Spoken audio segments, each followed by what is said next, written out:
It's day 25 of Preptober, where we are plotting a book in 31 days, and today we are looking at point of view. It's also October 25th, so it's my birthday! Woohoo!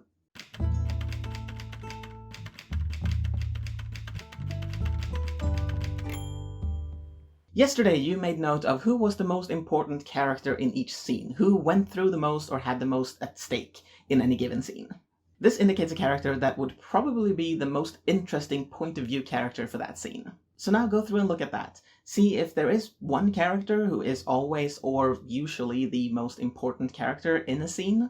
If there is, maybe this is a single POV story. And if you want to make it a single POV story, look at the other scenes where that character is not the most important one or the most interesting one, and see if you can shift the scenes slightly in some way to make them have more at stake. Not necessarily the most at stake, but at least make sure they have something at stake so that this scene becomes interesting to see from their point of view.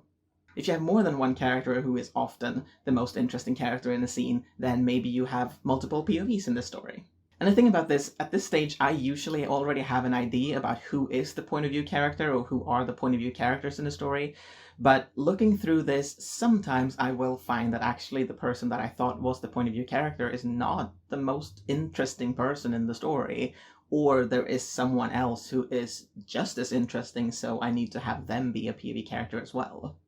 And once you've decided, or maybe at least mostly decided, who is the point of view character in the story, or who are the point of view characters, take some time to look at perspective.